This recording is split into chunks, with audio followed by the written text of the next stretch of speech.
Hi everyone, back again with Google's Hobby.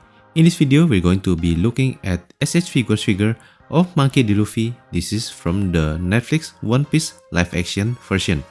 So this is Luffy that is played by Inaki Godoy in the series. I personally quite like how the series turned out. I think they represent the series well in the live action, and I think it's looking very promising for the series. And I pre-ordered this figure from AmiAmi with the price of 6,980 yen. Let's take a look at this Luffy figure together. For the figure box, you can see the face of Inaki Godoy as Luffy at the front. Basically, the figure box is quite standard for a figure box, so nothing special here. So for this figure, I would say I'm quite liking how it looks, but you can see here the parts that we get with the figure are just really minimal, so I don't really like the number of parts that we get. As you can see here, it's really lacking.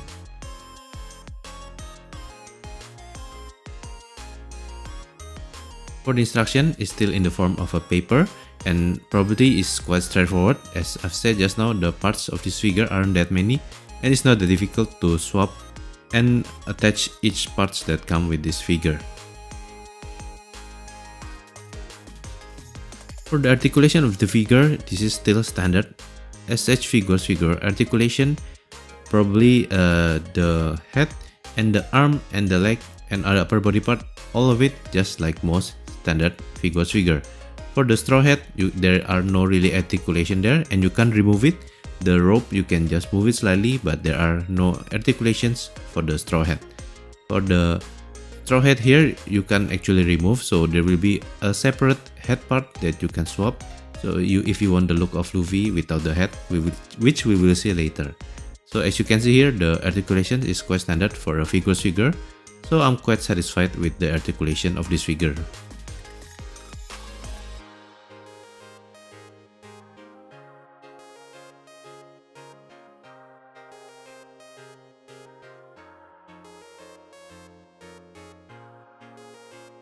For the appearance, I think this figure looks good.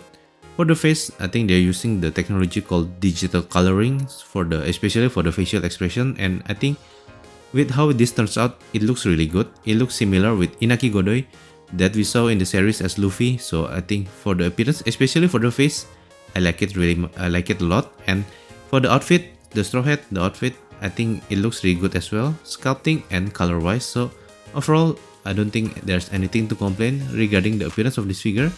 I still really hate that Luffy is wearing shoes here instead of sandals, but we are here not to discuss the character design from the TV series. So in summary, I'm quite liking the overall look of this figure. I think it looks good.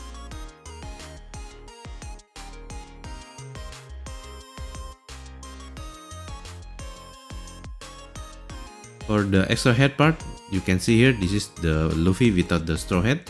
For the face, as I've said just now, it looks really good. For the hair, I think the sculpting is quite standard. For the Figuarts figure, it's not really that detailed, but I think it's fine. As for the extra hand parts, we only get 5 extra hand parts, which I probably would say is fine for a Figuarts figure, but we don't really get a lot of parts with this figure, so I don't know, it's just too lacking in my opinion. For the pose, we're going to create 2 different poses with this figure. First, I'm going to show how to swap the faceplate. You can actually do it without removing the head part, but I think I find it easier to remove it first, then you remove the faceplate like this. So you can swap it with the other one and vice versa, so it's quite simple to swap and attach the parts. For the first pose, we are going to use this faceplate with the one with the straw hat. So yeah, just attach the faceplate like that, and you can just attach the head part back to the figure like this. It's really quite simple. And I'm going to swap the left hand part, and I'm going to pose it like he's going to prepare to fight.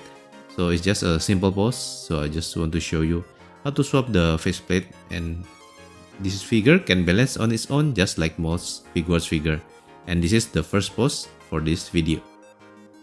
For the second pose, I'm going to use the other faceplate. So the other faceplate and head part. So it's just the same process as before. You just use it like this, and then just attach it to the figure back just like the other one. So it's really simple and straightforward. I don't think you will be you won't find a hard time to swap and attach the parts. For the second pose, I'm going to use this hand part, and I'm going to pose the figure sitting down with like he's looking something in that's really far. So that's why I pose the right hand like that. And as you can see here, you can pose this figure sitting down like this. And this is pretty much the second pose. And we are done creating two different poses for this Figuarts figure of Luffy from the One Piece Netflix live action series. For the size comparison, it's with Figuarts figure Luffy, the Onigashima version, and it's with Sanji, the same version, and with Yamato, the same version, and lastly with Figuarts figure of Yuzuriha. We are done with the unboxing. Now let's get into the review for this Figuarts figure of Monkey D. Luffy from the One Piece Netflix version. I think it looks good in terms of the overall look and similarity. I quite like how the face turns out, especially the expression. I think they said they use digital coloring, and I think it turns out really well here. For the hair, I think it's just normal sculpting. It's not really that detailed. I like the outfit. I think it looks good, and color wise, it also looks nice as well. In terms of articulation, still standard for Figuarts figure, nothing to complain here. But the one thing that I will complain is the lack of extra parts that we get with this figure. The faceplates, as you can see, you can remove the faceplates. Why don't they add like one or two more? I think it will make the figure better. And not only we only get two faceplates, and we only get 5 hand parts for the extra hand parts. I think this is really lacking. So I would say this figure looks good with nice articulation. But in terms of extra parts that we get, it's just really lacking. And with the price that we pay for this figure, I don't think it's really worth it to purchase this figure unless you really like the series. Okay, we are done with the unboxing and review video. Tell me what do you think of this Monkey D. Luffy figure and whether you think it's not worth it as well because of the reasons that I've stated just now. Let me know about it down in the comment. For the next video, I'm going to be unboxing and review the figure of Nendoret Anya Forger. This is the winter clothes version. Please wait for the next video. If you want to support me, please consider to like and share the video, enable notification, and also don't forget to subscribe to my channel. Thank you for watching, and I will see you in the next video. Bye bye.